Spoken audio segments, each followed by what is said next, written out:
Buying a home? Don't panic. Just listen to the rest of this podcast.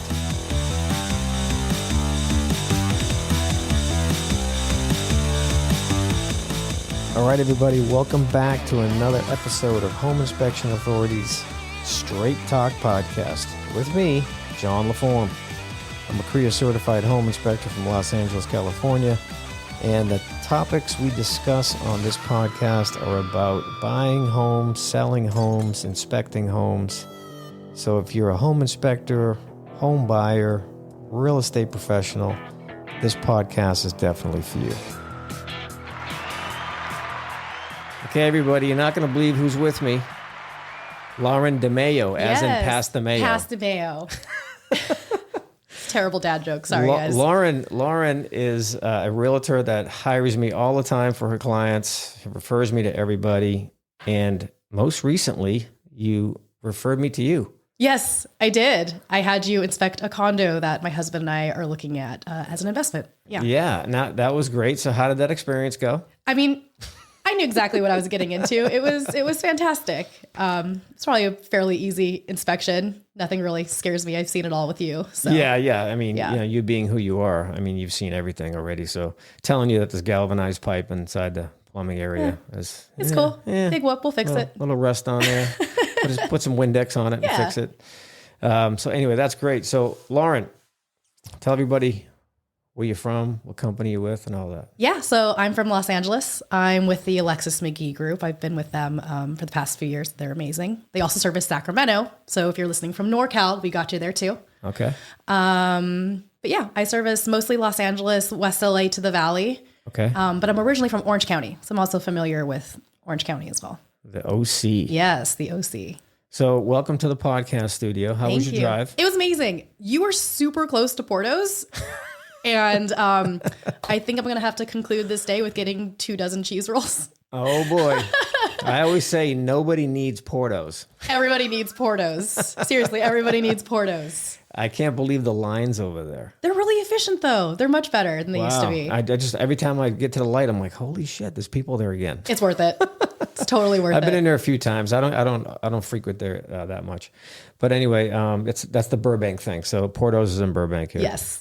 So anyway, I want to tell you, I watch a lot of videos. I watch a lot of social media videos, YouTube, you name it. I'm always on there because I'm always posting stuff myself, as everybody knows.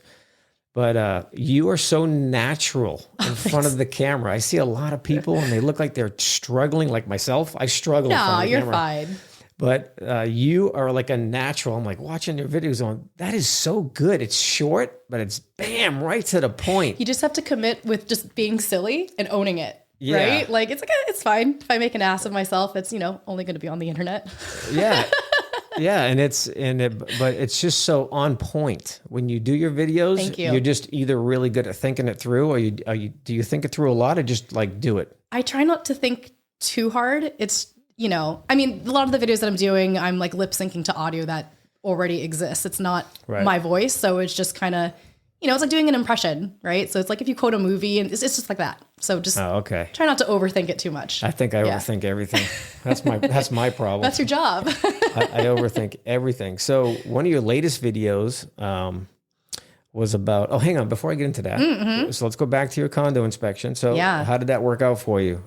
Did they get the heaters turned on for you and all that? Yeah. So we're actually still waiting for a response from the seller. Our inspection was 10 days ago? At least. Yeah. So I'm trying to get them to be like, hey, I know you guys are out of town. It's a lot of work. Right. You guys have a lot on your plate. Let's negotiate a credit instead. And I will handle it for you after the close of escrow, and you guys can just like wash your hands clean of it. So that's what we're leaning towards. I just need them to kind of like sign on the line if that's what they're comfortable with. Oh, got it. Yeah. It's funny because a few days later, I ran into the same situation. Really? But it was a little different. Okay. This house had 3 systems in it. It was a very big house. It was like 6,000 square feet. Okay. Had 3 different systems, and all the systems were ancient. They were all like 23 years old or older. Okay. And 2 of them were shut down, and 2 of them had red tags on them. So I look at the owner who his English wasn't good. So he had somebody there to help him out. And I said, what's going on? He'd ask him why this is shut down. Is there a known gas leak? Is that why there's a red tag on here? Because don't ever mess with red tag gas stuff, people. Anybody watching this, don't ever mess. Don't think, oh, you know what? I'll just turn it on and check it out. No. You could have a very loud boom for a day.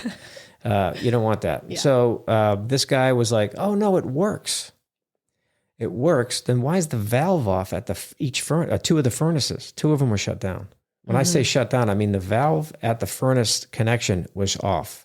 That means somebody was either working on it or know there's a leak. Otherwise, it'll be on. There's no other reason for that to be off. Right. So this guy's like, oh, no, it works good. And I'm looking at the buyer and they're looking at each other. Yeah. And the realtor on the buyer side, she spoke the same language as Armenian to the seller. And she's like, John, don't worry. He's not even making sense to me. I was laughing my ass off. I was like, okay, I'm not crazy. But tell this guy that an HVAC company needs to come here and test this because this is a very old unit. Two of them are very old.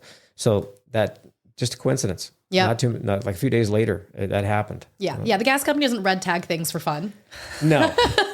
And these are just an issue. Right. Yeah. So don't mess around with that gas stuff. So anyway, one of your videos I saw, which really inspired me to call you again. Because I know I've been bugging you about this last year to come on the show. But I know you've been busy. I made it. You recently had a baby. Yes. I have a toddler. Well, he's going to be 2 now. So congratulations. It's been a bit. But it's a lot of work. It's a lot of work. So 2 already? He's going to be 2 in April, yeah. Wow. That was fast. Yeah. And so on the latest video I saw from you was house hunting without pre-approval. And I was like, wow, that's a good topic. Yeah. So let's get started with that. Tell us about that. Yeah. I mean, so I like to consider the pre-approval like your golden ticket to Willy Wonka's chocolate factory, right? Like that, that is your entry point. I'm all about being super informed when starting your house search, and your pre-approval is what's going to inform you on how much you can afford. That means you've had a conversation with a lender and you know what your monthly payment is going to be like. Nothing feels worse than looking at a house, falling in love with it, and then being like, I can't even afford it. That sucks, right? And then if you're going to make an offer without your pre-approval, if the listing agent and the seller are paying attention and they notice that, they're not going to take you as a serious buyer. Correct. Because you came in unprepared and you have one shot to make a really good first impression, right? Yep. Especially if you look back, in 2020, 2021, when the market was absolutely insane. Right. It was like, don't even submit. Like there's 15 people submitting and they're all pre-approved. They all have their proof of funds ready to go. If you came in unprepared, you were not competitive, period. Right. They're not even going to look at you. They're not even going to look at you. And then if you come back and you're like, oh, I fixed it, it might be too late, right? They might have accepted another offer. Right. Sellers are not compelled to take their house off the market on a chance of someone who can't prove that they can actually afford the house. Right. You're just wasting people's time. You're wasting people's time. You're wasting your own time. Yes. Really. And your time. Right. I mean, this is what I do for a living, right? It's my job, right? But part of my job is educating my clients. Otherwise, you're driving around aimlessly. You don't know what your budget is. Okay, let me pause you right there. Yeah, sure. Okay, other realtors listening, listen to her. She's educating her buyers. Yes. Educating. That's something that needs to be pushed a lot harder with a lot of other realtors. They don't tell them anything. Yeah. When they show up for the inspections, they're like blind. I'm like, you weren't told anything? Well, if she's scheduling me for you, she's got to give you some kind of a input on what to expect when I show up. I'm thinking that you do that? Absolutely. Okay, give me an idea of what you tell your customers. Yeah. So, I mean, when I first meet them, I give them like the heads up, like just in regards to, hey, here are some like out-of-pocket costs you're going to have, right? Because a lot of buyers don't even know. They're like, oh, I have to pay for an inspection like with my credit card. I have to pay for my appraisal with my credit card. That's not just out of escrow. And it's like, yeah, like some things are going to be paid at closing, but some you have to pay up front. And here's roughly how much that cost is going to be. Put that money aside so you're not shocked. Right. Right. Right. And also it's like, if I'm not educating or empowering my clients to make decisions that feel good for them, I mean, how does that feel? You're making the biggest purchase of your entire life, maybe, especially if you're a first time home buyer and you're like, I guess I'm just going to trust this person. No, feel good about it, right? Like right. you should feel good about what you're doing. And if you're like, hey, this doesn't feel good, you're like, well, now I know that I made the right decision for me and didn't do it just because my agent told me to or not to. Right. Right? Like at the end of the day, I'm not buying the house. I don't have a position in the equity of the house. I am not attached to the result of a certain transaction. It's making sure my client gets what they want and need. Right. So that is directly tied to them feeling good about what they're doing and making the right choices.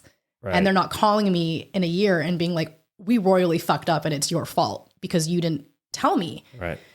I am not the keeper of all of the knowledge. That's super selfish and like a really weird power trip thing to be like, I hold all the knowledge and I'm gonna pretend like it's a big secret. No, it's not a secret. You know what I mean? Here, this is how it works. Like I will be super transparent and lay it out. Yeah, you're being transparent. There's the word right there. That's good. Yeah, that's good. I absolutely. try to be, when people call me like, oh, you gonna inspect my chimney? No, I'm not gonna touch your chimney. Oh, okay. Are you gonna do my lawn sprinklers? No, I'm not gonna do those either. I'm gonna inspect your house. Yep.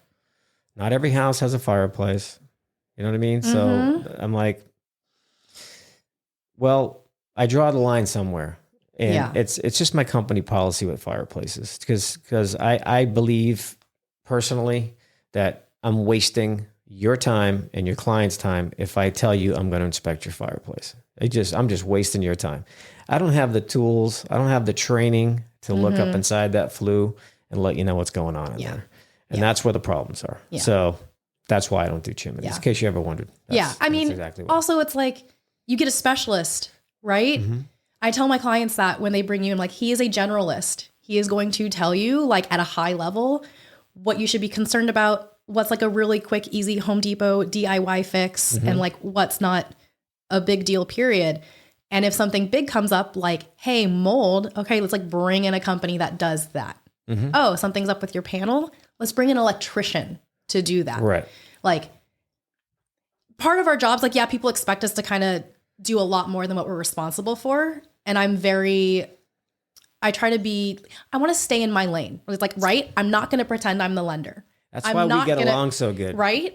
But that's not going to mean that I'm going to be like, it's not my problem, I'm not going to help you. Right. It's let me point you in the right direction so you get the person who, this is literally what they do all day. And I would be doing you a disservice if I pretended that I was an electrician. Exactly.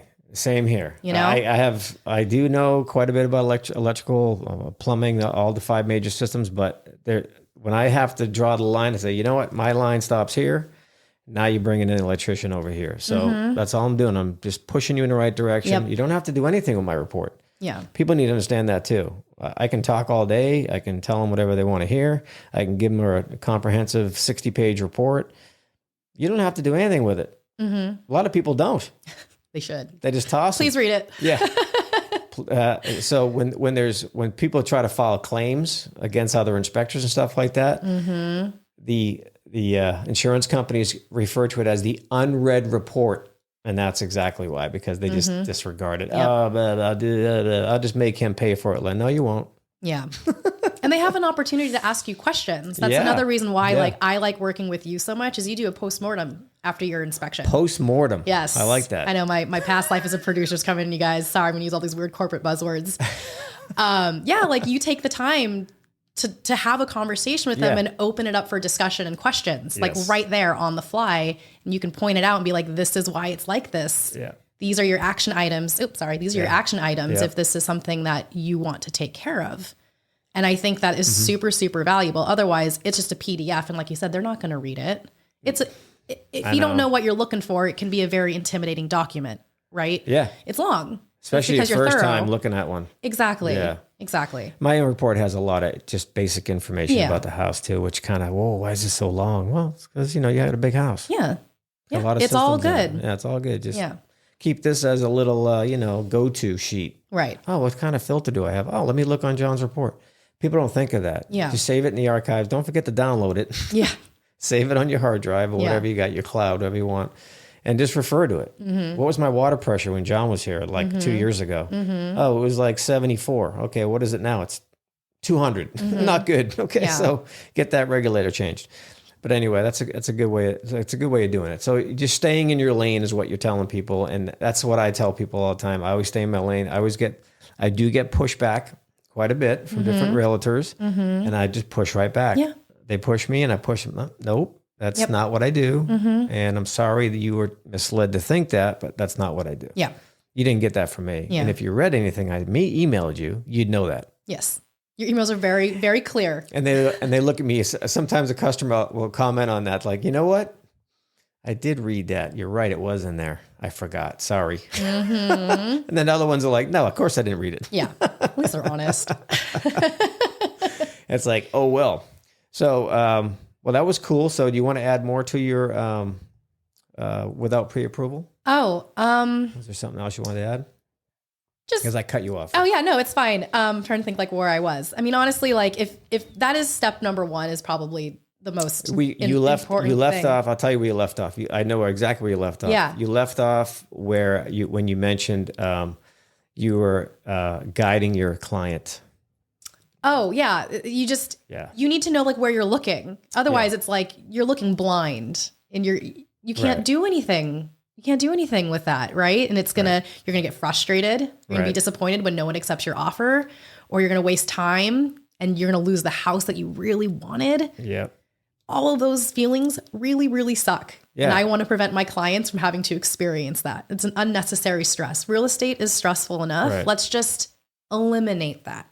Go in prepared. Proactive. Be proactive, be educated, and feel good about what you're doing. Yeah. And stay in the neighborhood you can afford. Yeah. Yeah. So that's a little crazy. So anyway, today, Yeah. the real reason why I invited you here. Not for Portos. So I'm actually putting together a home maintenance recommendations for homeowners. Love it. For another real estate company Cool. called The Local over here in Atwater Village. Okay. And I'm going to be doing a meet and greet with people on the 26th over at their office. Oh, cool. It's on a Sunday, so it's a couple hours long. And they asked me to come along and just help current homeowners, potential homeowners, fill them in on what's to be expected with maintenance. How to take care of the house. Now you got it. Now they went through all that trouble of getting the house. Guess what? Now you're responsible for it. Yep. Now you got to take care of it. It's like a little baby or a dog. Yeah. You got to give it some water sometimes, and you got to take care of it. So it's a never-ending project. It's a never-ending project. So I think my house was listening last night. Last night I went to go take a shower because I do shower, and my drain was clogged in my shower. So I grabbed the wife, grabbed the daughter. Did you guys put something in? I didn't know it was clogged. I thought maybe they were in there and they poured something in and forgot to rinse it or something. Yeah. So I'm like, what the hell's going on in here? They're like, no, we didn't do anything. And then so I'm like, oh, you know what? Maybe it backed up. So I started filling it. Sure enough, it just wouldn't drain. So I'm like, oh, shit. Here it is, like 11 o'clock at night. And I'm like, oh, great. Now I got to do midnight plumbing. And I hate doing plumbing. I can't stand it.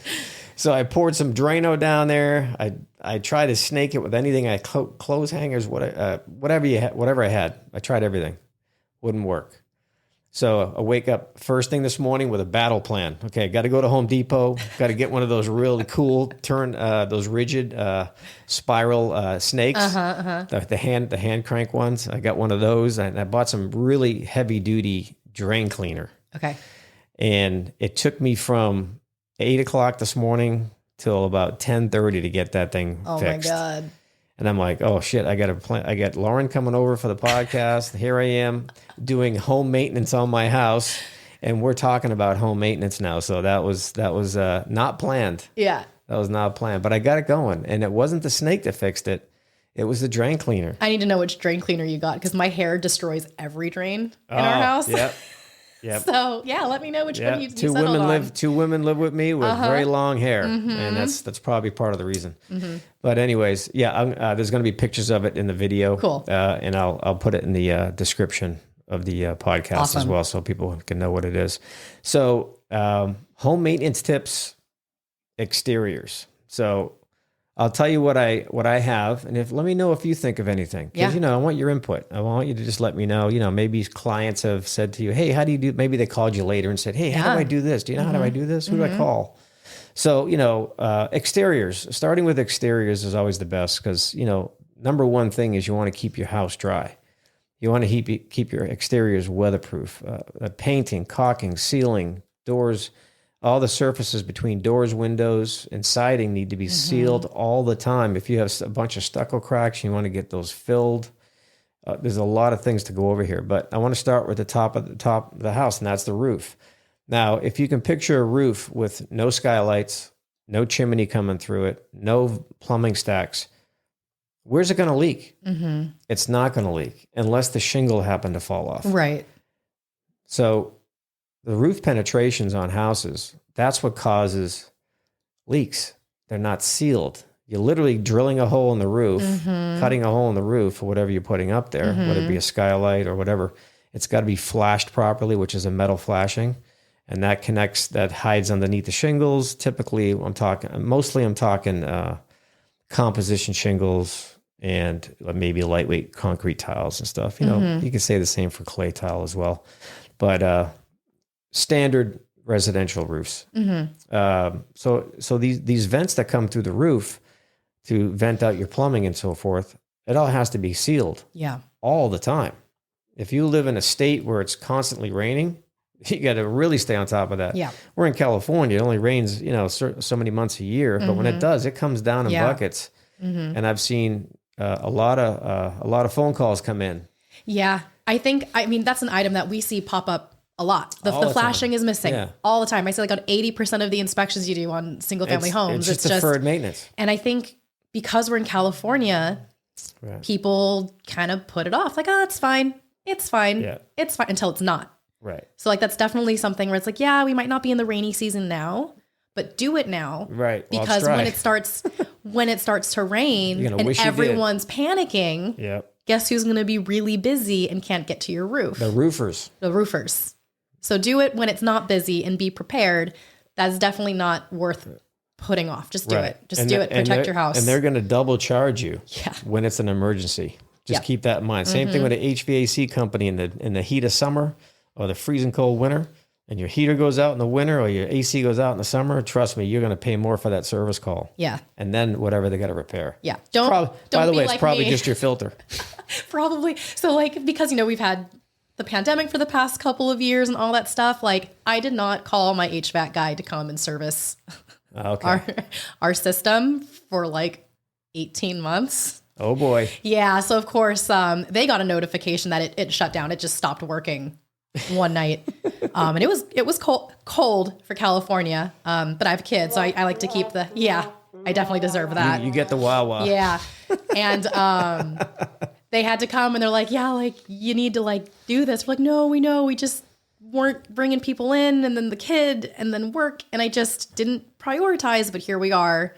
And I mean, like in December or whatever, it just like stopped working. So they had to come out, clean it out for us. But I'd honestly like recommend getting it serviced. Was it the filter? Or was it something else? It was a combination of things. We have a reusable filter. So we can actually like take it out, hose it out and put it in. I see. Yeah, make sure it's dry first. Make sure it's dry first. Yeah. But ours is in our attic. Like we didn't even bother to do that. So we got shamed. You got shamed. Don't be like me. Take care of your HVAC system because when you need it to work, it's probably going to break. Yeah. So you're going to take care of that. Yeah, take care of it. But back to the roof. Yeah. Sorry. Back to the roof.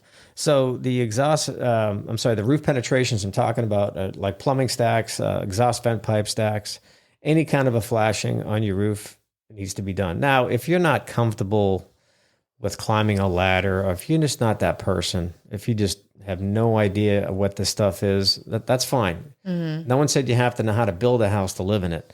So call a professional, call a roofing company to come out, or if you know a really experienced handyman who actually knows what he's doing and knows how to use the right approved products. Because when you're sealing these areas, you want to make sure that's approved. Approved sealants and stuff like that for roofs. Don't get up there with the window caulking and try doing it. It's not going to last. It's not going to work. So it's just stuff like that. But like I said, hire a professional if you're not comfortable, because you literally have to walk on the roof for this. Yeah. And if you don't have a accessible roof, like a 2-story, if you have a drone or maybe your kid has a drone, nowadays everyone's got drones. It's like having an iPhone. It's like everyone's got an iPhone. So it's like if you can put a drone up there, you can get real close to those things and take a look and see if they need sealing. If not, great. If they're holding up, awesome. You don't have to do anything. Yeah. And it's also a good way to just take a look at your roof. Yeah. If you have trees right next to your roof, if they're rubbing on it in high winds, they can rip your shingles right off. Mm-hmm. And if it's a really high roof, you're not going to see that from the ground. Mm-hmm. So it's a good idea to check on stuff like that. All right. Any questions? No. You good? Yeah. All right.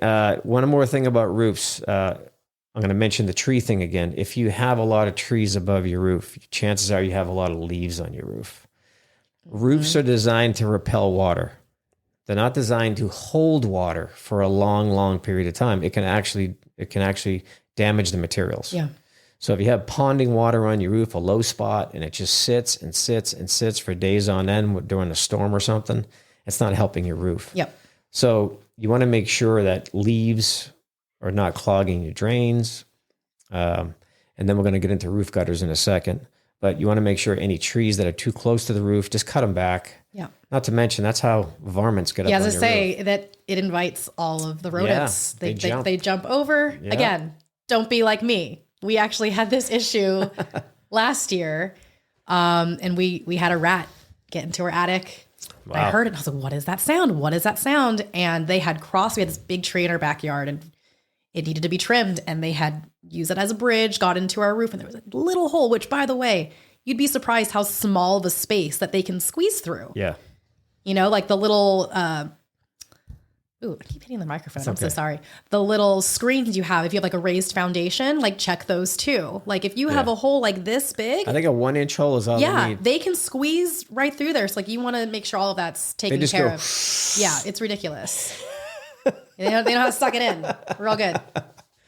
So yeah, that's what they do. We're gonna get into more detail on that.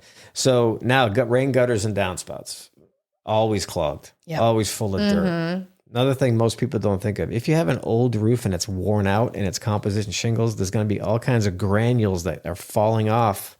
Every time it rains heavy, it pushes the little granules off because now the roof's old and it's falling apart. And they all just fill up. I've seen gutters with 2 inches of granule loss in them. Ooh. I mean, it's crazy. And it's a lot of weight on your gutter too. Yeah. And that will eventually come loose because of all that weight. So you want to get up there and I would definitely recommend, once again, you have someone that knows what they're doing because it's dangerous. Yeah. Don't take one of those telescoping ladders and put it on the smooth surface of a gutter. If you climb up too high and you push, that thing will slide. I almost fell off a roof with that. Oh, geez. Yeah.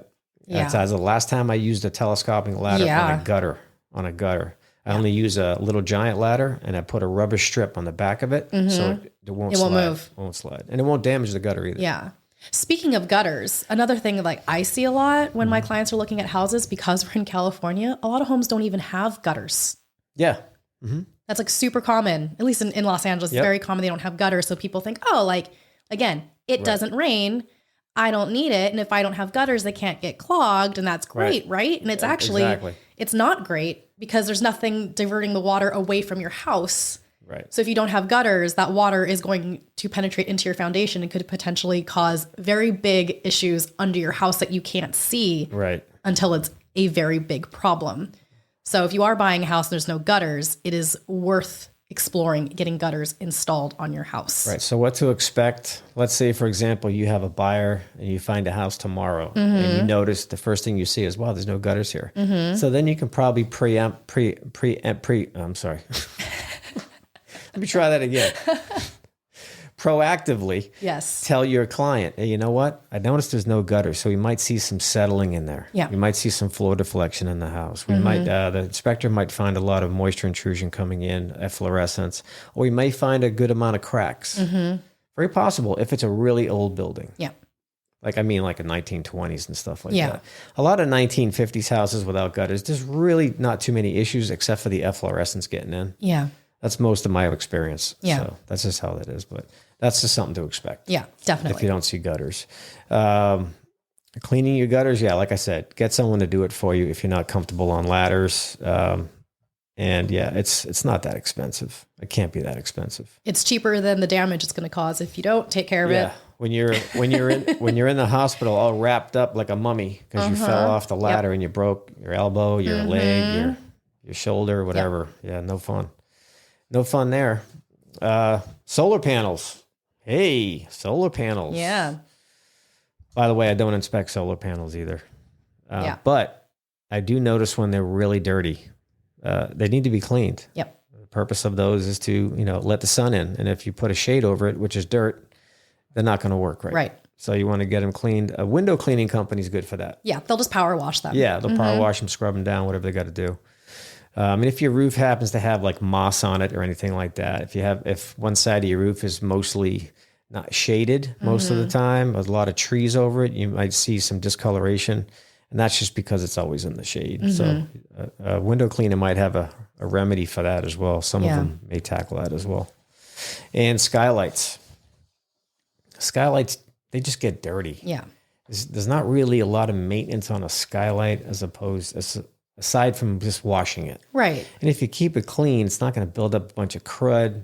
Right. Otherwise, you have to, you're in your nice bathroom or whatever room and you're like, oh, I should take care of that. Could have sworn it was sunny out. Yeah. You'll enjoy it more. Yeah, you will enjoy it more. Okay, another windows and doors. That's one of the biggest things that just get neglected on any house. Yeah. Windows. Some rooms, they have couches blocking the window, and no one's opened those windows in 20 years. Yeah. And the window's 20 years old. So all the seals are dried up. The mechanical arms are just not working right. Even if you don't use a window, once a year at least, open all the windows up. Yeah.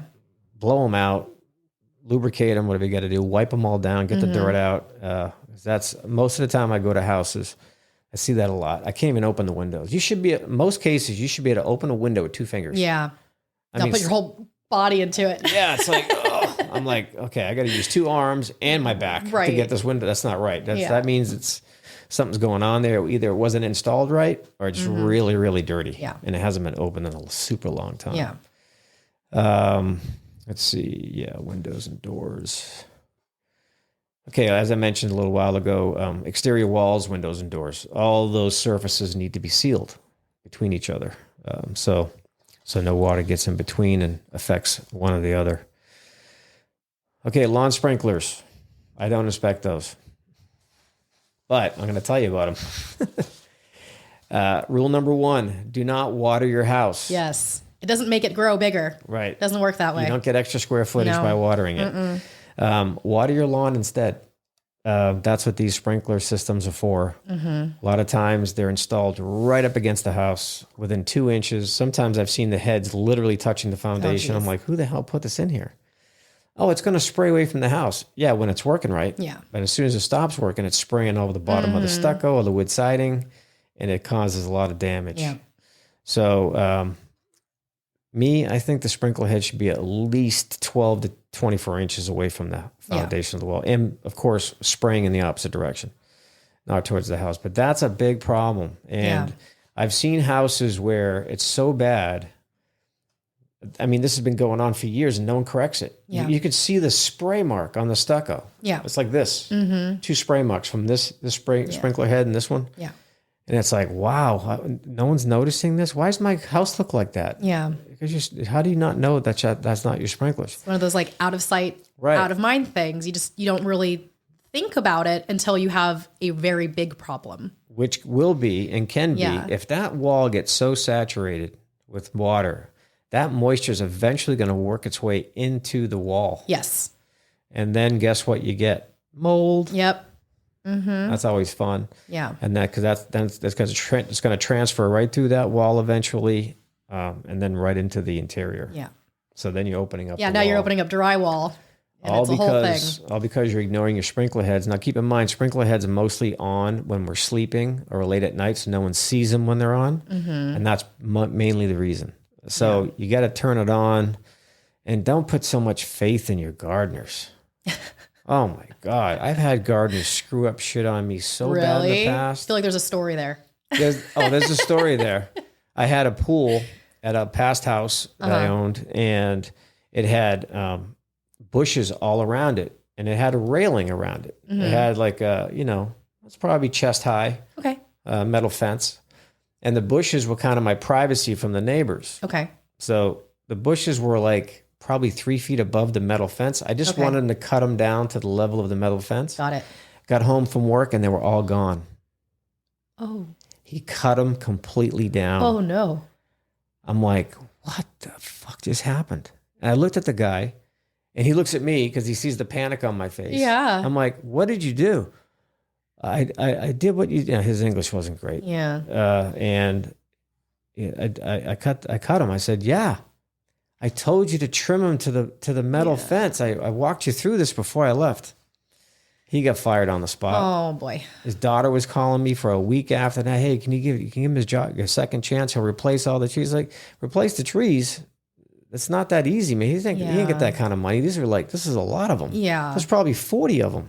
Oh. It was a big area. Oh no. I said, no, man. I said, this language barrier, I can't do this. Yeah. I just couldn't speak his language. He couldn't speak mine very well. Yeah. And it was just unfortunate, but that's what happens when there's a language barrier. Yeah, that's rough. Yeah.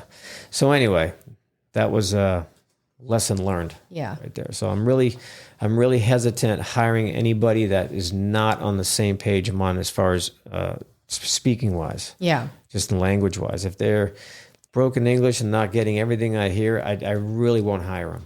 Because of that, unless they have somebody with. Or you bring in someone else to do specific tasks, right? If it's just like basic, like, hey, like mow my lawn, pick up the leaves and things like that, it's one thing. But you're like, hey, I'm going to bring in like a landscaper or someone who like specializes in like tree maintenance and things like that. And they can, manicure your yard and, just kind of keep those things separate. Yeah, you just got to keep it separate. But anyway, you're back to why I don't put so much faith in them on a weekly basis, because they're just trying to mow and go. These guys have a schedule. Yeah. They're probably cutting 30 lawns that day. That's a lot. You know what I mean? Like these guys are busy. Yeah. I mean, they hustle. They hustle. Yeah. So I'm not saying all of them. I'm not trying to generalize every one of them. Yeah. But I'm saying check it yourself once in a while. Yeah. Check your sprinklers, make sure they're working. It all just comes down to communication and setting expectations. It's all full circle. Yeah. Communication, set expectations. It's your house. Manage it. Yeah. Let's see. What else is on the list here? All right. Siding to ground clearance. There's a big one too that you can do yourself. If you're a homeowner, you can fix this yourself. If the dirt on the soil next to your building, your house, is touching the wall, it's too high. Unless it's a really old building where the stucco goes all the way into the dirt, because that's how they built them back then. The best thing you can do is slope it away. Yeah. Just regrade the dirt. So here's your house. It's going this way, sloping it away.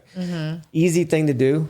Most people can do that on their own. Yeah. Unless it's a really tricky landscape, then you may need to hire someone. Yeah. If you want to get like fancy, you get like French drains put in and it'll all just kind of drain away. Yeah. If you get that kind of money. Yeah. If you want to be fancy. If you're standing on your wallet while you're listening to this podcast, maybe you can have the French drains put in. The French. Sounds fancy, right? It does sound fancy. Let's see. So, negative grade. If your building's here and the land on your house is going right towards your house, that is not a good thing. Yeah. That's a negative grade, and that's gonna let water sit at your foundation every time it rains. And I feel like that's something. When your sprinklers go That's off. something that comes up almost every time you inspect a house for me. Like that's a very, very common thing that pops up. So I make sure my buyers like understand me. Like, look, like it might not look bad, but it's compounded over time, and it could create an issue. Right, Again, this is something you're probably going to want to consider taking care of. Yeah. It's not like you can't move in your house. It's like, just take care of it. Just get it addressed before the big rain. And here's a really important tip too for everybody. When it is raining, put your rubbers on, put your hat on, and get out there and see what your property's doing with the rain. Yeah. See how it comes off your roof. Is it hitting your windows? Is it pooling anywhere? Yeah. Is it hitting your doors? Is it bouncing off the concrete and then slamming right into your doors? If you have wood doors and windows, that will cause you a problem. Yeah. I've seen that many, many times. So take a look outside. Spend about 10 minutes out there. Walk the whole property and just see I'm only talking about when it's really heavy raining. Right. Not when it's sprinkling. when it's really heavy raining and it's been going on for like a couple hours, go check. Yeah.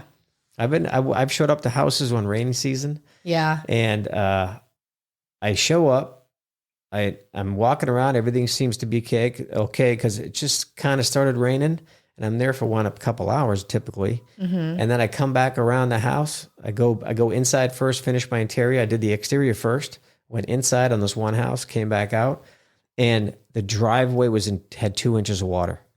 Oh. And then I go in the garage, and it was in the garage. Uh-oh. It came into the garage at least 5 feet. That's something I never would have caught if it wasn't raining. Yeah. Yeah. I actually, we were in escrow for a condo with a client. This, property ended up not working out because of a lot of issues that came up, but we went and did an inspection right after the rain. And the ceiling had a soft spot. We're like, why is the ceiling squishy? That's not normal, you guys. Ceiling should not be squishy. And you just can't help yourself by not touching it. You just want to touch it. You just want to touch it. So another, if it is raining heavily and you're like, again, it doesn't rain a lot in California. Right. You probably don't know if you have any vulnerabilities in your roof, right? If you have like an attic space, that's probably a good opportunity to poke your head up there and be like, does anything up here look wet? Right. Right. So again, because things collect on your roof, the water pools, we're not built for rain. So that's a good opportunity to check before you get a squishy ceiling. Yeah. Best remedy is just, like I said, walk outside when it's downpouring and just look at what's going on in your property, all over your property, the front, the back, the sides, everywhere. Yeah. And just see what's going on. You'll be amazed at what you see. Yeah. Okay. Let's get into plumbing. Told you I don't like plumbing. It's your favorite. I don't like doing plumbing. But I'm going to talk about it. Water pressure. Yes. On a house. Very, very important on every house. The regulator is there to regulate the excessive pressure coming off the city. Yeah. City connection. So the regulators themselves on most residential homes is set. The setting on the actual unit is labeled as 25 to 75 max PSI. So that's how I determine when it's doing good and when it's not. Right. So when I'm inspecting, I'm looking for anything at 75 or over. I call it out. It may be time to replace this. Now, some people push back, like that listing agent who's just in denial, cannot believe that the house she's trying to sell has high water pressure. That to me, I got to tell you, that kills me. Let's call a spade, guys. It's okay. It's all fixable. I'm just like, really? Are you pushing back that hard because I said the water pressure was high? That's what I get at work. It's crazy. Yeah. I'm like, wait, what planet are you from? Yeah. It's like, so what? You just replace it. Yeah. A lot of people think, oh no, you can just adjust it. Are you a plumber? Yeah. No. You're not a plumber. No. I guarantee you the person who said that's not a plumber. Yeah. Is it possible? Yeah. But typically they're designed to be adjusted when you put them in. Yeah. They're not meant to be adjusted. If they're really old and you try to adjust it, you're probably going to break it. You're going to make it worse. Yeah. Probably going to make it worse. So I had a plumber on, Robert Dell Plumbing. I think you might know Robert. I might have referred you to him. Maybe. Anyway, we talked about that. And I'm going to reiterate what he said. And he said, typically adjusting them is going to make it worse. Yeah.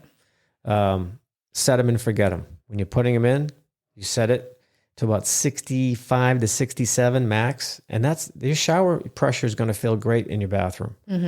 Everyone of my clients, well, I shouldn't say everyone, most of my clients refer to water pressure as how it feels on their body while they're in the shower. They're not referring to the regulator in the street. They have no idea about that. Yeah. They're only worried about what comes out of the shower head. And I'm like, well, it'll still feel good at 65 to 67. Yeah.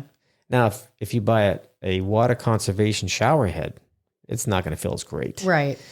But a rumor has it that you can actually take a drill and drill those out and then put them back in, and then you'll have that 65 to 67 right on you. Just a rumor I heard. Interesting. Just a rumor. So I'm sure there's some YouTube videos on that out there. Probably. I'm sure I'll make one eventually. But I did that in my own house. Yeah? Yeah, and it definitely helps. Nice. So it's still, so my water pressure is under control for the house. Oh, by the way, the bad water pressure is above 75. Your faucets and fixtures are only designed to handle about 80. Mm-hmm. So it's safe to say anything over 80 is going to be problematic. Yeah, over time. Your faucets will start leaking. Your toilets will start running. Your temperature pressure relief valves on your water heaters can start leaking. Mm-hmm. The relief valve, if you have one at your water main at the front of your property, where your main shutoff is, if that's leaking, that's another indication that your regulator's gone. So there's a lot of little symptoms that go with. It's like a common cold. Yeah. You start seeing these things around your house, it's letting you know that there's a bigger problem. Yep. So don't mess around with water pressure, man. I've seen it cause major flood damage. Yep. It can burst pipes too, by the way. Yeah. So there's a lot of negatives to it. So you want to make sure you take care of all that. And this is something you can do on your own as a homeowner. You don't have to hire someone to come check your water pressure. Go to Home Depot or Lowe's, or just get on Amazon and just order a Rainbird or a Flow Doctor pressure gauge. They're like $15 maybe. Yeah. And you just undo it from your hose. Take one of your hoses off the hose bib, and then just put it on there and turn it on. But you want to make sure that you're checking that on a hose bib that's coming out of the wall of the house. Don't do it at the water main in the front, because it might be before the regulator, and that's going to give you a false reading. Yeah. So I do have videos on this on my YouTube channel. I'll put a link in there. So I have a video explaining that. Nice. And let's see, water heaters. You getting experience with water heaters? Yeah. Our first property that we got, we had just moved in. We were there for less than a year, and our water heater took a shit and it started leaking in our garage. Again, this is why I know people say home warranties don't work and they're bullshit. My home warranty got me a new water heater. Did it work? It did. They replaced. I mean, we had to nag them a bit. You're a unicorn. Yeah, but they did. They came in and they actually replaced our water heater. So yeah, you definitely don't want your water heater to go out when you're trying to take a hot shower. That is not fun. No. Yeah. And another thing is, I actually, in the condo that you just inspected for me, we had the retrofit inspector come in. And, I know when we talked, I was like, hey, we're going to rip everything out, Right. You're looking at it through a slightly different lens. Sure. Because of the needs for that particular unit. Right. But we were taking a close look at the water heater, and he goes, whoever installed this used drywall screws for the braces. You have to brace. There's 2 straps on your water heater for earthquake safety. And I'm like, yeah, I mean, if there's an earthquake, it's fallen out of the wall. Right. I think I called out about 5 things on your water heater. No, I don't think I called that out, because I don't think I could see the screws behind there, the mounts. But I remember calling out many things on your water heater. It was missing kind of like It was touching the ceiling. It was touching the ceiling on the top part where it vents out into the attic. And you had a combustible clearance issue. Yeah. There was a bunch of other issues with it too, I remember. Yeah. So that's definitely not something you guys want to go cheap on, because having your water heater fall out of the wall and tip over, or not having a pan and then it leaks into your house. Yeah. Right. So for example, this particular unit is on the 2nd floor, and there is no pan if there's an issue with this water heater. Right. So if it starts to leak and I'm not there, right, and it seeps into the unit below and causes damage, guess who's on the hook? Yeah. Me. Yeah. Right? So it's not even just your property damage you would have to worry about. It's potentially if you have neighbors below you or maybe next to you, depending on where your water heater is situated. Like, it can be a really big issue to neglect those items for sure. So how much water can possibly come out of a water heater tank? A lot. Let's give everybody an example. So if it's a 40-gallon tank, 40 gallons. 40 gallons. That's probably average. 40 to 50 gallons is average for a house. That's a lot of water. Yeah, especially if it's like not in your garage, or if it's not on the side of your house. If that's in your house, that is a lot of water that can cause a lot of damage. So let's talk about flushing the water heater tank. Mm-hmm. Some people are good about this. I hear other people don't recommend it. Some people recommend it.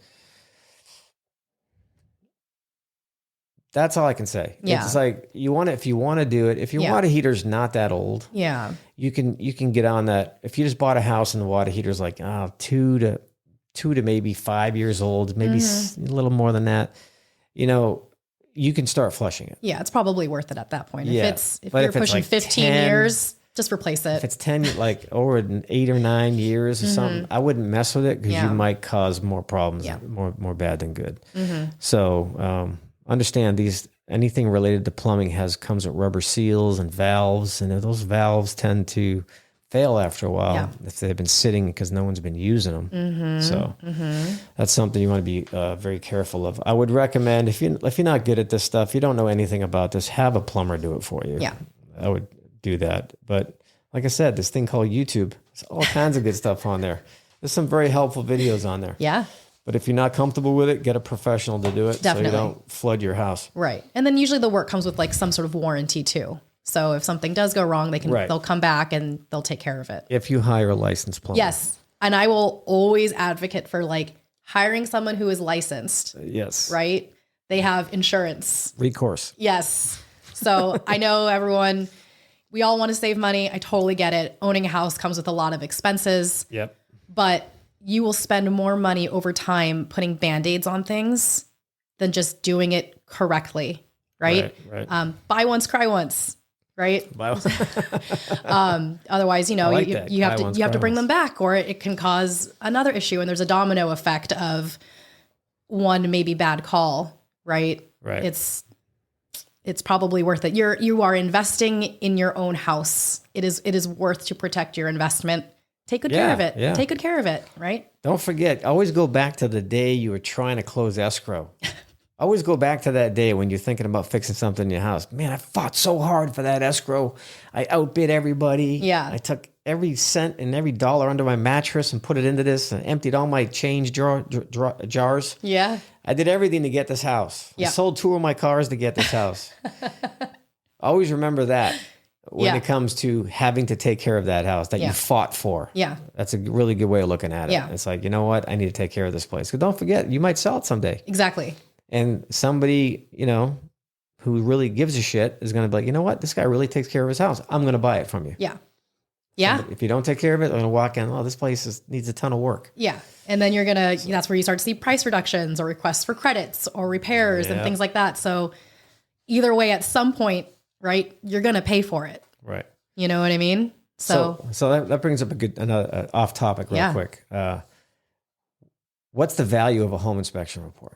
So it's invaluable. So what is an average standard credit on any house? So it depends on like what you're asking a credit for, right? So one of the conversations that I have with my buyers is, let's say, for example, something comes up on the inspection report, like the water heater needs to be replaced. It's busted, Right. And let's say maybe you have some like flashing issues and some like minor plumbing things, and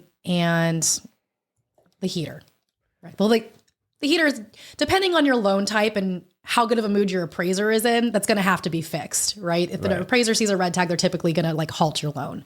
We'll keep that one separate. I usually get quotes, right? I like to be data informed. I do not pull numbers out of my ass and ask a seller, be like, hey, like we want $50,000 because that's the number that feels good for us. Like they're going to be like, go kick rocks. It doesn't work that way. So you sat down and 50,000 felt good. Yeah. Right. Like, how did you come to that number? It's like, well, that's just like what we want. And I'm like, cool. The seller is not going to go for that. So let's take a step back and like, let's get some quotes. Let's get some data. Yeah. Right. So let's say whatever those items are, it adds up to like $10,000. Right. So I go, okay, let's prioritize the things that those need to be fixed, or like we're willing to deal with it or whatever. And you just ask, but it's never going to be like a 1-to-1. Like, you know what I mean? If I'm like, it's going to cost me $10,000, seller, you owe me $10,000. They're probably not. Right. So They're going to meet somewhere in the middle. My question to you is, do you have like an average? Is like average? $5,000, $10,000? I mean, I've seen some for like $5,000. I've gotten $8,000. Yeah. Okay. I mean, it just kind of, again, it just about an average. Yeah. Yeah. I'd say probably between, also depending on the market too. Yeah. Right. So if you're looking at 2021, right? And Zero. there's a line of 20 buyers behind you waiting for you to fall out of escrow, and you go in. I'm sorry. Did you say credit? Yeah, and you go in and you're like, hey, like I want $15,000 to fix these things. The seller's going to be like, cool, like you can go ahead and walk. I have someone waiting. This is what you're gonna hear. Yeah. Yeah. Crickets. Yeah, exactly. Right. So it's definitely kind of dependent on like what's going on right now. The market is not as hot, right? Sellers are probably a little more motivated to work with buyers to get the deal done because, interest rates are high. It costs more money to borrow money, so there's less people in the market. Wait, hang on. Let's think about that for a second. It costs money to borrow money. Yeah. Isn't that crazy? Yeah, it is. Right. Something wrong with that sentence. I mean, and also, and it is kind of like another sidebar, because a lot of people are like waiting for that market crash, right? Or they're waiting for interest rates to go down. I've been hearing that for the past 4 years. I'm right. I worked with people that wanted to buy in 2018, 2019. They're like, you know what? I'm going to wait. And then 2020 and 2021 happened. Right. And they are completely priced out. Right. So timing the market is not advisable. Just do what makes sense for you when it makes sense for you. Focus on what your monthly payment is and what you can afford. Right. But typically when interest rates go down, prices go up because it brings in more competition. Right. So again, it's just that was a sidebar. Gotcha. That's probably the most common question I get right now. I didn't mean to get you going. I didn't mean to get you going. But right now it's a great time. If something pops up, there's a high chance that the seller is going to agree to some sort of credit. Right. And I always recommend to my clients, like ask for a credit over the repair if that's something you're comfortable with. And the reason for that is you then have control of who you hire. And like you can price it out. Yeah. You can bring in a licensed professional. If you ask a seller, hey, I just need you to fix this for me, and you don't specify with a licensed contractor, right, they can bring in whoever they want, make it look pretty just long enough to close escrow. And you're like, cool, it works. And then you get in there and you're like, oh, like that was a half-assed job, but they technically did what they said they do because there's no guarantee on the quality of that. Yeah. So it's a little more work for you guys, but asking for the credit really benefits you. I'm 100% there with you. I've always told customers that if they really wanted my opinion, I'm like, you're better off getting it fixed yourself. Yeah, do it yourself. Because you're going to make sure they do it right. Yep. And the other person is just trying to get you satisfied. They want to close the deal. Yeah, they want to move on. They already found another house. This is old news to them. Yep. There's nothing wrong with that. Just I understand it. Yeah. Tankless water heaters. Let's talk about those. Yeah. Do not mess with tankless water heaters yourself as a homeowner. You're going to do nothing but damage it. Yeah. They do need to be serviced. Depending on the manufacturer, they're going to recommend how often it should be serviced. And if you choose not to service it at all and it fails, it shuts down, it won't work, and you got to call a plumber, chances are they may not warranty it if it's still under warranty because you did not take care of it like you were supposed to. So that is the case with, my understanding, most tankless water heaters. There's a lot of mechanical parts in there. And depending on how bad your water is, we have really hard water. Hard water. In Los Angeles. Yeah. If you have that situation, that manufacturer may say, well, if you have really hard water, really bad water that have it flushed at least once a year. And a plumber has to do that. They have to come over with a solvent and they have to flush right through the pipes and then clean it out. Basically what they're doing is cleaning out all the buildup inside there. So it lasts a long time. Yeah. And tankless water heaters just haven't been around long enough to really know how long they really last. Right. Everyone said, 20 years. I'm like, have they been out for 20 years? I'm not so sure. We were getting there. 20 years ago was 2003. Yeah, so. I think we might be on the cusp of that. Yeah. Here's my favorite topic. HVAC systems. All right. This is the one problem I find in just about every house because, like I said, you're not required to know all these things about a house to own one. But when you buy a house, you really should know what needs to be maintained and what doesn't. Heating and cooling comes with a filter if you have a central cooling and heating system. Even if you have just a forced air furnace, that's no AC, you're still going to have a filter. The filters can be in the wall, They could be in the ceiling. They could be underneath the furnace. Let's say it's in a closet or up in the attic. There's many different places they can be. So my advice to anybody is familiarize yourself where your filters are, how many you have. And how many you have doesn't mean that's the correct number. So what I'm trying to say is you may buy a house and Joe homeowner before you said, you know what? I want to add 2 more filters to my system that only needs 1. I think we had that recently. There was 2 filters. Yep. And it was impacting how effective. I found 3 in one house not too long ago. Three filters. I put a video up of that because I was like, what? Within 3 feet, there's 3 filters. Okay. It wasn't one like on the other end of the house. Right. It was like 1, 2, 3. Yeah. So it's crazy. So the filter, that one little thing, that cheap, inexpensive little thing can shut down your system. And here's a fun fact for everybody. The filter is not for your air quality in your breathing, whether you think so or not. I know you can go to Home Depot and Lowe's and look at that mile, 20 feet high of filter choices. And it's like, I go in there and I'm like just holding my head going, what the hell, man? There's so many choices. Yeah. So they sell fancy ones, hyperallergenic, this, that, the other thing. It's not helping your breathing. It's all marketing. It's all marketing. Okay. So sorry, HVAC companies, but filter makers, I should say. The filter serves one purpose, and that is to keep dirt out of the system. Yep. That's all it's for. So that filter has to be clear. So in order for you to have a properly running heating and cooling system, the filter needs to be clear so that enough air that system requires to come in as it's pushing out air through the supply registers. So air comes in, air goes out. It's got to have a certain amount of air to perform correctly. Each system is balanced and set to perform a certain way. So it's really important to keep your filter changed to make sure that system's always getting the amount of air it needs through the return plenum. That's all you have to do with an HVAC system. Don't do anything else to it. Don't do anything else to it because you'll just screw it up. Yeah, you'll void your warranty. Just get someone in, do it right before the winter and right before summer, like the change of seasons, right? You do your heater, you do your AC. Yep. They'll service it for you. They'll clean it all out. Yeah, and you can set up a scheduled maintenance with a reputable HVAC company. Real easy to do. They'll be more than happy to take your money. But the good thing about that is they're always going to let you know when it's time for them to come. So you can forget about it now. They're going to let you know, hey, we got to come service. Oh, great. Yeah. And I guarantee you're going to have minimal problems. Yeah. Every 6 months with your system because you're actually having it looked at. Yeah. Now, if you are having problems, then you may want to get a different service, different company, because I've seen too many people. Oh, we just had the guy come last week. I'm like, really? Oh, did he walk past the 20 feet of AC line with no insulation on it? Ooh. Did he not see the third filter? I've seen that.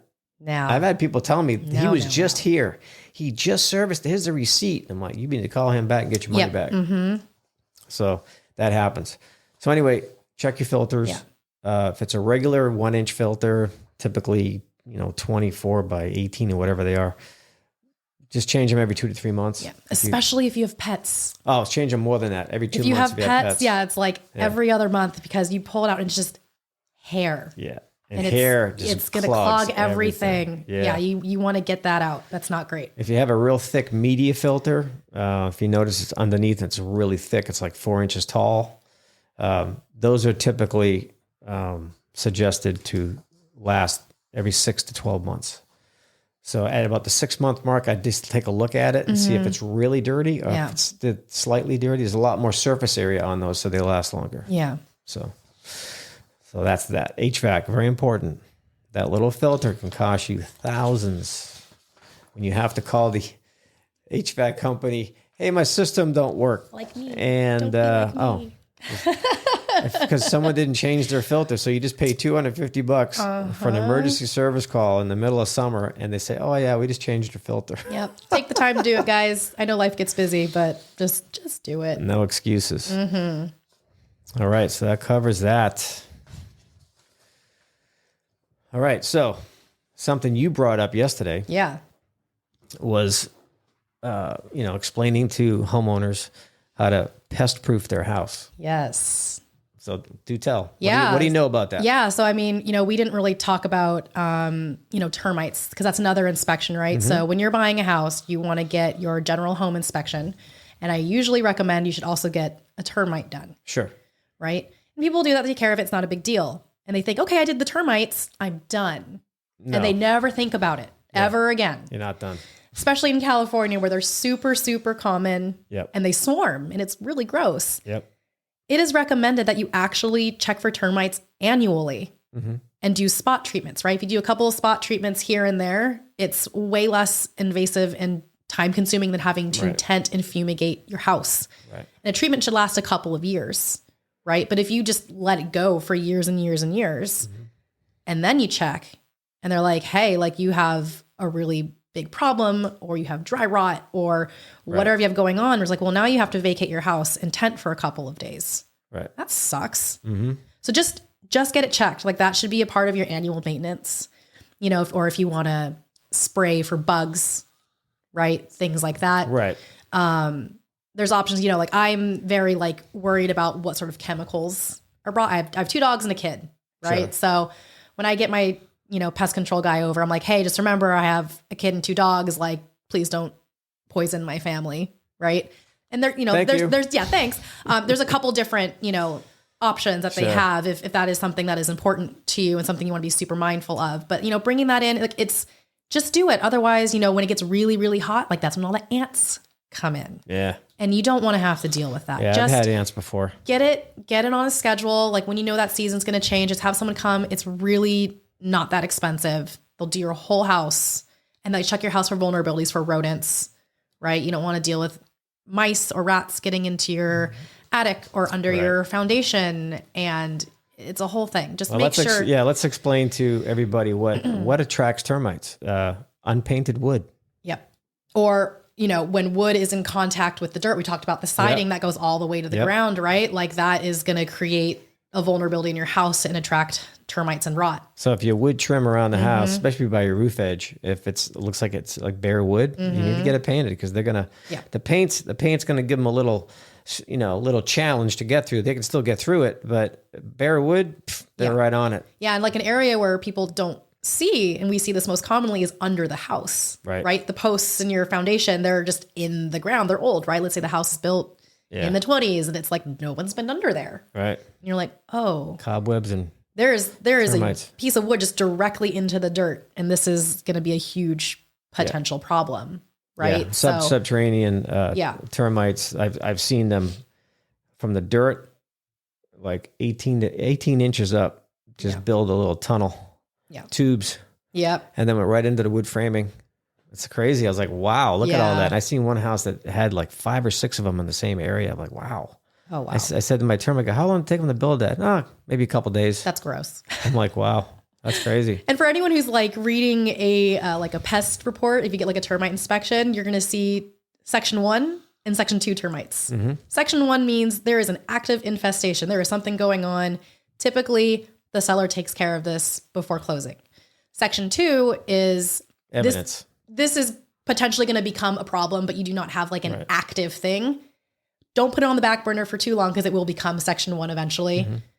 Typically, customarily, the buyer is on the hook to deal with that at their leisure, but I wouldn't hold off for too long because then it's going to become a bigger issue. Yeah.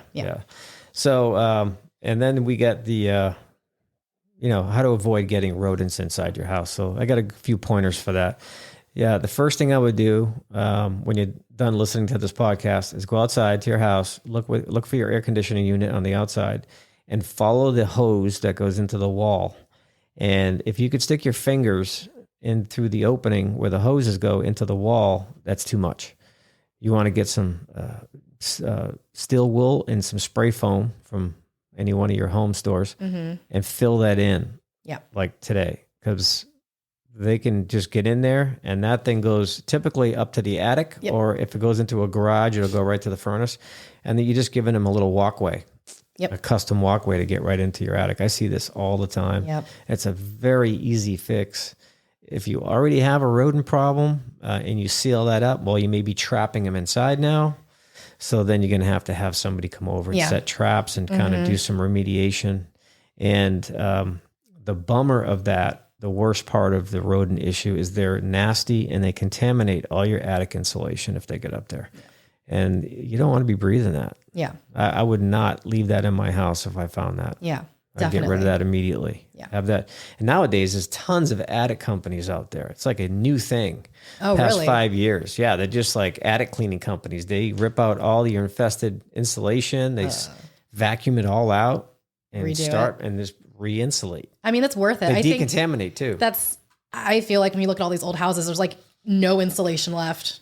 Or it's, it's just, it looks really bad. And like, that's ultimately going to save you, the homeowner, a lot of money. Because if you have poor insulation, you're running your AC more, you're running your heat more. It can't regulate the temperature in your house. Right. So you're like, okay, well, I want to save money and I'm not going to deal with my insulation, but you're going to pay up the ass on your electric and gas bill. Yeah. So I don't know if anyone's paying attention with what's happening with the gas prices right now. Yeah. But bills are doubling, tripling. I've been biting my nails waiting for my gas bill. I won't look at it. I'm just like, you know what? Like, I can't even, I mean, what am I going to do? Right? Like we adapt as responsible as we are with how much gas we use. It's like, we have to use it. And I just. Propane. Yeah. Maybe. Put out in the backyard, barbecue more often. Yeah. So, but yeah, so there's a rodent company that I had as a guest. It's called Green Rodent Restoration. Okay. They were a guest a few months back, and they do all that. If there's a rodent infestation, they're gonna try to correct the problem. They're not just gonna throw down a box outside, right, to give them a place to sleep, right, with a trap in it, right. And they're supposed to come back and like check periodically to like bring all that back, so you're not just like sitting there with a trap that was sprung, and you're just kind of dealing with the aftermath of that. Like they need to be coming back and check every couple of days and clear stuff out. I'm going to tell you a true story now. Years ago, I did this really big house and I believe it was Hidden Hills. Okay. Very expensive neighborhood. This place looked like a castle. I was there all day. Oh, wow. It was exhausting. That's why I remember it. So anyway, I go up in these attics. This house had like 4 different attics. 4 different walkable attics. That's how big they were because the roof was so pitched. The pitch on the roof was like probably a 10 or a 12. Oh, wow. Slate roof tiles, the whole thing. And every attic had rat traps with rats in them. Nope. Dead rats with hair still on them. So it was recent. It wasn't like skeletons. Some of them fully, all the hair was still on them. Rat shit and contaminated insulation everywhere. Yeah. Everywhere. I mean, this is probably the worst case I've seen. And this is a very expensive home. Yeah. So I make my notes. I go down and give my overview at the end. What do you call it? My overview? What term you? Your report? No. Or you mean at the end? Your postmortem? Postmortem. Yes. Fancy buzzwords, you guys. This was a true postmortem because there was a lot of dead things. Yikes. So I think I counted like 6 or 7 dead rats and traps in this whole house. And so I'm going to give my postmortem to everybody. By the way, there's an active rodent problem here, and it's pretty bad. Yeah. The listing agent, what do you think she said to me? It's not a big deal. Don't worry about it. No, think bigger than that. Bigger than that. Oh, man. What'd she say? Or what he or she say? She said, all houses have rats. No. That was her response. No, they don't, you guys. Not all houses have rats. They don't. That is incorrect. So I was thinking, so if I bought a house, can I pick my rats? Can I get white ones or some cute gray ones, black ones? Which one should I get to go with my house? That is the stupidest thing I ever fucking heard. Yeah. And I knew the realtor on the buyer side pretty well. So we kind of looked at each other like, the fuck? What'd you just say? And we both just like, so she knew what to do. Yeah. The realtor I knew. I knew what to do. He just deal with it. Yeah. So obviously they're getting in somewhere Right. on a regular basis. Yes. So no one's treating, well, they have a service. Well, like, what do you mean they have a service? Well, they come out and feed the rats? Yeah. Is that the service? And she's like, well, no, they have, they said, I'm like, yeah, ma'am, they're in the building. Yeah. So they're obviously coming and going at their leisure. So whoever's doing the service is not giving you a true service. Right. Because all they're doing is renting you bait traps on the outside of that building. awful. So that's terrible. Yeah. So your house should not have pests in it. No. If your house has pests in it, I mean, when I say pests, I'm talking about rats, mice, maybe something bigger like a raccoon or a skunk. You shouldn't have that happening. Right. If that's happening, there's a spot on your property that you're not aware of. That's a big opening and they're going in. So if you have a deck, look under it, which means you may need to crawl under it. Yeah. Put a crawl space suit on so you don't get all dirty and stuff, and just take a good look with a flashlight. Yeah. Because you'd be surprised what they can get into. Yeah. And like by like a big hole doesn't mean it's like this big. Like they can get into a space like this big. Yeah, rats and mice, yeah. You might not think Yeah. it's a big deal. Right. They could squeeze into these itty bitty little spaces and you don't even. That spray foam goes a long way. Yeah. It'll help. Yeah. It'll help. So if you have rats, it's not normal. Just letting you know. But there are some houses that might be a little more vulnerable to that. So if you have fruit trees Yes. or a garden, right? You know, people got really into having backyard gardens over the past couple of years.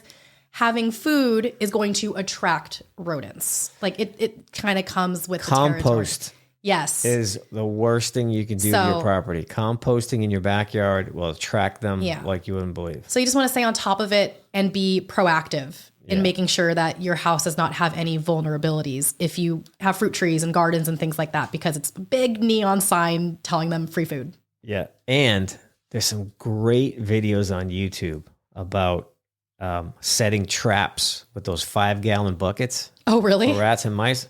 I'm actually going to do it for my mom next time I go visit her. Just take a video of like setting it up. Yeah, these guys these people do it all the time. It's like, wow, it works. It works. Nice. They fill it with water at the bottom. They crawl on top, and whatever's on top is very like loose. Got and it. As soon as Maybe they they hit get stuck. they fall right in. Yeah. They can't get out. So it's one way to get rid of them if they're inside. Yeah. So it's one way to deal with it. So as far as maintenance goes, I know there's a few other things I'm going to mention here. Yeah. And that is like, did you know that your dishwasher actually has a filter in it? Yes. Okay. Most people Again. don't know that. You take it out, you rinse it, you do the whole thing. Yeah. Yeah. So your dishwasher does have a filter. Yeah. So if you have a dishwasher, check it. There's a little device that goes with your dishwasher. You should have it. If you don't have one installed, it's called an air gap. Yes. And that is that silver thing that in most cases it's silver. Sometimes it's just white. And it's like got a little cap that you can turn. It's got these holes on it. And you always want to turn it away from the sink because you don't like the holes. Yeah. Let me tell you why that's a problem.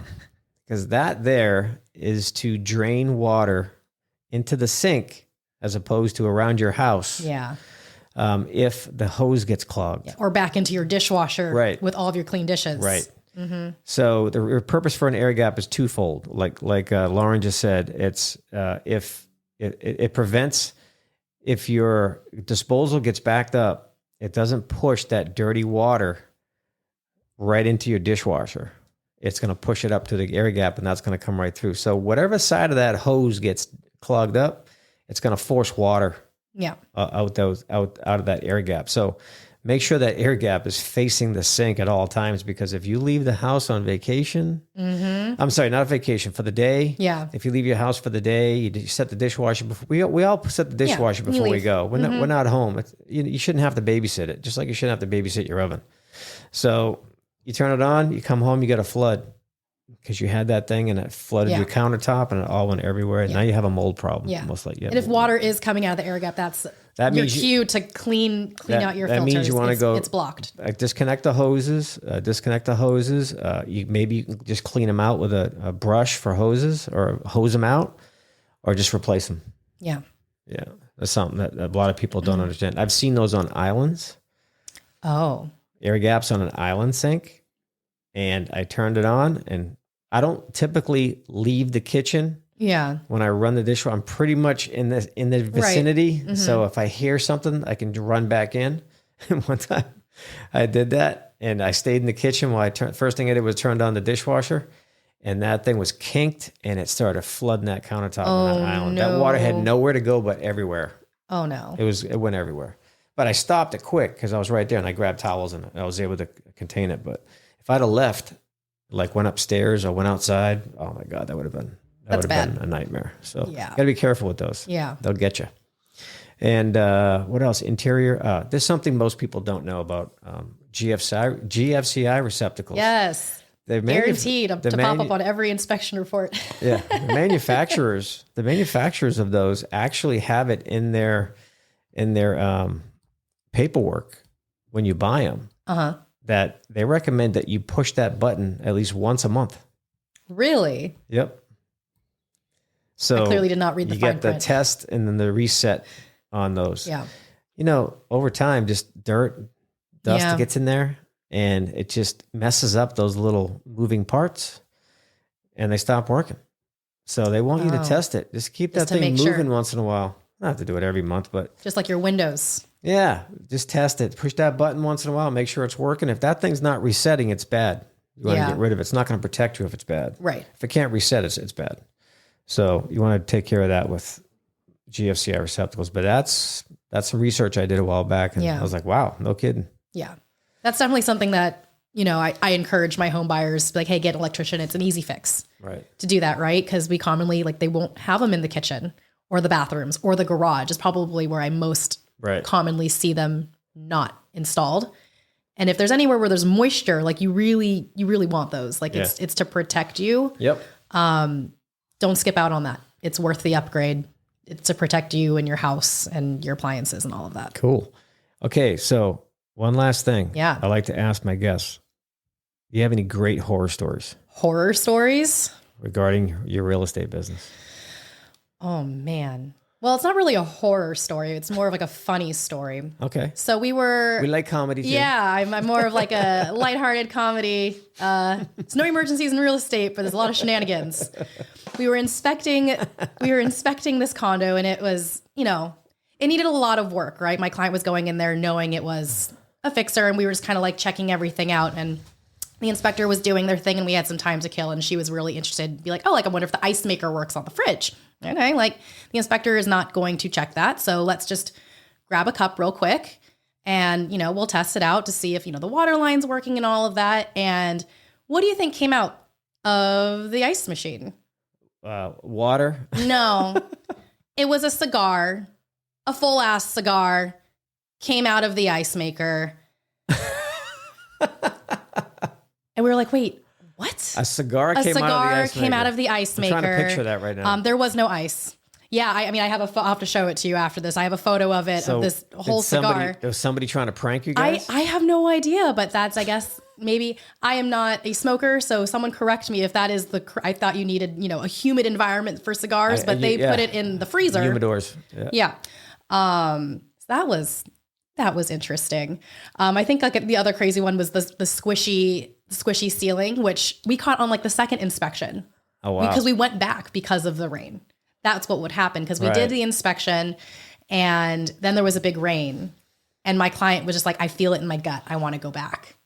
Wow. Yeah. And we went, and we're like, got a weather vane in his gut. Yeah. Yeah. Yeah. Or I was actually the listing agent on this one property. This was a couple years ago, and the inspection came in. The property was being used as a rental. So the tenants had moved out, and a new home buyer was coming in and checking it out. And so it was vacant, and I came back to check on the property in the middle of the night I can't remember, I had to do something. I had to take something or drop it off or whatever. I was keeping an eye on the property. And the sink on its own had backed up. There was black water. Oh yeah. Everywhere. It was disgusting. And it is disgusting. I was actually pregnant at the time. Smells. I was pregnant at the time I came, and it smelled like sewage. There was backup from I don't even want to know where. And it's dark. I am super pregnant. I do not want to deal with this. And we had to, we had to fix it. We're like, okay, let's deal with it. Got a plumber in there, and we had to drain it and clean it up, disinfect the entire kitchen. it was a whole thing. So what was running? The dishwasher? I think the dishwasher was tested, but I know that particular building, it has older pipes. It was a condo, right? It was 3 levels, and they have a disposal. did they have a Sometimes if those ain't working, that'll happen. I'm trying to remember like what prompted that, because the unit had been empty for probably about 3-4 weeks at that point. My guess, if I had to guess, Yeah. I would say you guys ran the dishwasher. Yeah. And that there was a disposal there that wasn't working. It just backed up. And that's why it was all just sealed up. I mean, it was gross. But yeah, the inspector had found evidence of mold. So we brought in a mold remediation company. They come and they check it out. And they're like, yep, there's mold. So it turned into this whole thing of like, oh, it's not just a leak. It's we have to rip out the cabinets. That's remediation. And bring in fans and do all this stuff. Oh, and by the way, the cost of remediation does not include the cost to rebuild the stuff they destroy to get rid of the mold. Yep. So again, like, don't slack when it comes to plumbing issues, because it's very expensive. The ripple effect of a dripping pipe is massive. Right. It's massive. So that was another one. And, I had a client, they bought a house. They ended up, needing to sell that house, and they were moving to some really awesome opportunities elsewhere. Mm-hmm. And so this is just kind of like a buyer beware if you're going to get a flip, right? Yeah. There were some foundation issues that, my client wasn't aware of. And I don't think the seller knew either. And they figured it out, and they made it right. But it was a slab foundation, and basically it started sinking. Oh shit. Yeah. They had brand new, beautiful, wood floors. I mean, this house was gorgeous. And like right after they moved in, I didn't represent them on the buy. I ended up selling it for them when they were, brand moving. New? They were in the house for maybe 2 years, but shortly after they moved in, they started seeing cracks up the walls and doors weren't closing. No, I'm sorry. Did you say it was a new construction? No. It was a flip. Flip. Okay. Yeah. But like they had redone everything. It looked beautiful, beautiful house. Right. And, the foundation was sinking. So in order to sell it, we actually had to go through their floors because there was no crawl space to go under the house. Right. So there was a trench along the entire hallway. This project probably took like 6 weeks, and they had to do 13 steel pylons to prop the house back up because it was caving in. What city was it in? This is in Woodland Hills.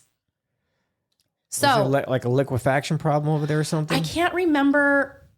That's interesting. Yeah, it was. Oh. I mean, it was common for that area. Well, I shouldn't say common, but it wasn't the first time they had seen this in that area. The person who had sold my clients the house when they bought it initially felt awful, right? You obviously can't go under a house if there's no crawl space, and they figured it out. See, the confusing part of that is that you say it's a flip, so the house was already there. Yes, and then they remodeled it. They did. Did they add on more square footage? Mm-mm.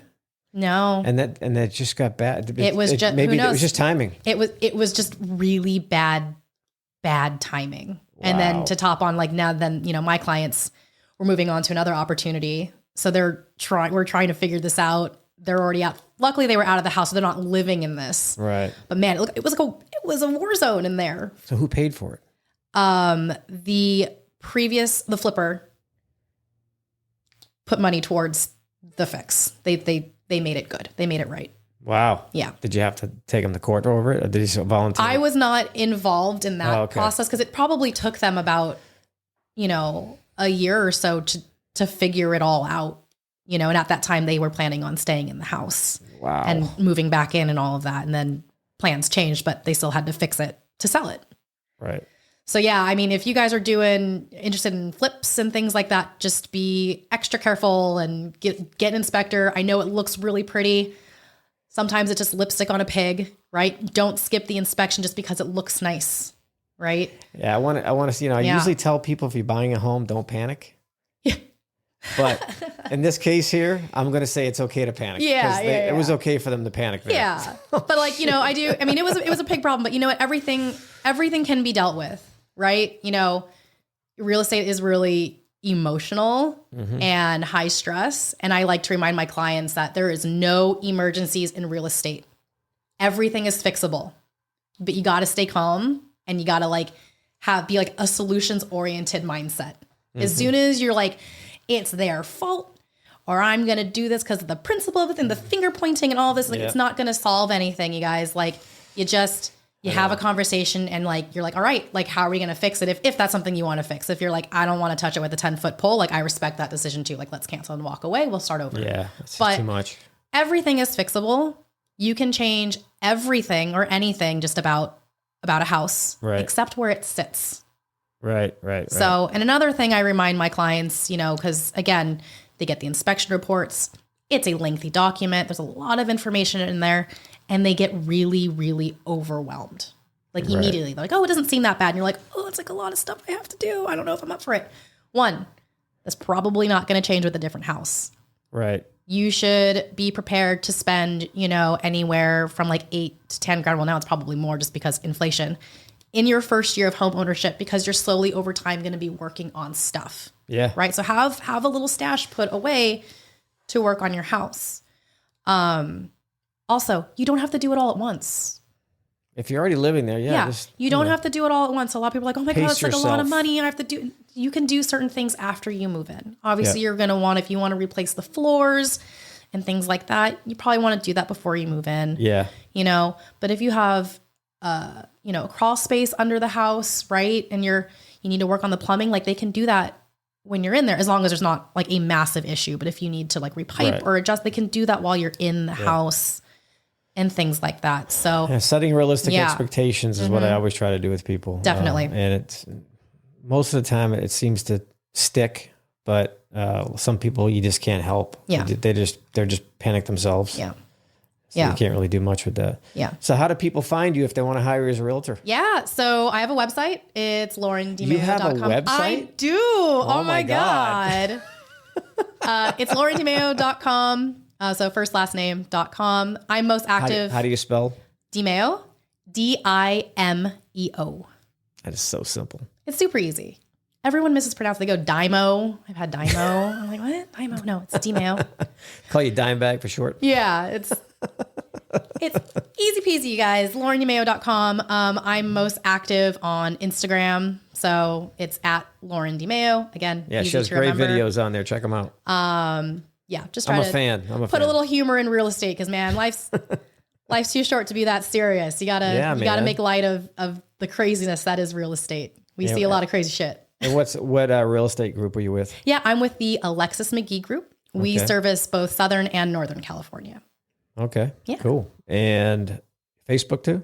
Yes. You can just look up Lauren DiMeo Real Estate, and that should bring up my page. I think the address is like Lauren DiMeo Realtor. Yeah, Lauren DiMeo Realtor. Yeah. Yep. That's what it looks like here.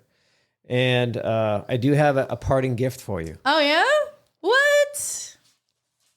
You are the first to receive one of these. Yeah? Hell yeah.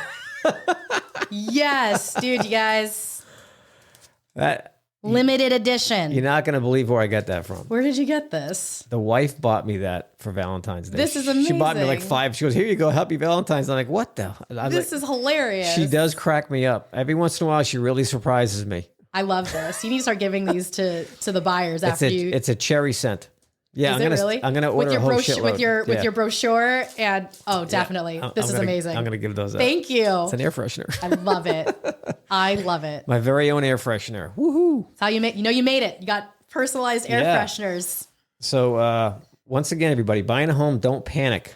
Just call Lauren. Ask a lot of questions. We like questions. It's fine. Yeah, ask the questions and make sure you know whatever home inspector you use. Make sure you inquire before the day of, so you don't get your heart broken when he tells you he's not going to check your sprinklers. Yeah. I've seen people. Yeah. Like I've gone through, at the end of the inspection, I go through, you got a problem with this, you got a problem with that, a problem with that. In one ear, out the other. Oh, did you check the sprinklers? No. That's when I want to cyber slap them. It's like, no. Not listening to anything I just said. And that's all that was on their mind. Why? Because that was on their mind before they showed up. Mm-hmm. That one thing. Oh, I got to make sure my sprinklers. Well, call a gardener. Yeah. That's do it yourself. Yeah. We are a lot of things, but we are not mind readers. Right. So if you have a question or if you are unsure, just ask. It's cool. I would rather you ask and us just be transparent and set expectations Yeah. than someone being left feeling really disappointed or embarrassed, right? Like sometimes people are embarrassed. They don't want to ask. It's cool. Like people are not expected to know all of this stuff. That's why we're here. We're here to help you and to educate you. So there's no such thing as a stupid question. Just bring it. Don't bring your dad. Don't bring your dad. Don't bring dad to the inspection. No inspector wants to meet your dad. Because we know why he's there. Yes, to poo-poo on everything. So, John, is that there up to code? Yeah. Yeah. Not here to do code, sir. Yes.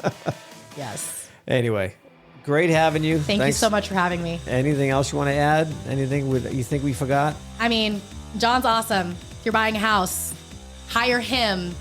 Like, I get really sad when he's booked. I'm blushing right now. Hire him. 100%. Thank you. Thanks for the shout out. Of course. There's no better compliment than a realtor hiring you to inspect their own house. Yes. That is a big compliment. Yes. Any home inspector should realize that if you haven't already. Yes. That's a huge compliment if a realtor actually asks you, especially when they refer you. Now, if they're referring you to everybody and they don't hire you for their own house, I don't know about that one. She's kind of a little shallow there. A little sketchy. sketchy. No, I would have been really sad if you were booked. Please come. Come on. Whenever your clients call me, you're always good about telling them to tell me that you referred them. Very smart, because you always get pushed to the top of the list. Just so you know, you always do. So a lot of times people come to get referred, and they're like, "Oh yeah, my realtor." Then they don't even tell me the realtor's name. I'm like, well, who's your realtor? Yeah. Again, even know we're not him? mind readers. Yeah, we're not mind readers. And I do 30 transactions a month, so it's like, come on. Yeah. Seriously. By the way, the crash, it's not here yet. No. Because I'm on schedule to do 30 houses this month. It's not. And this is February. It's not happening. February 2023. Yeah. So guys, that's the reality right now. Yep. So everything's good. Thanks once again, Lauren. Thank you. You're awesome. You too. And I guess I'll see you on the next inspection. Yeah. Hopefully soon. All right. Don't panic. All right. Bye.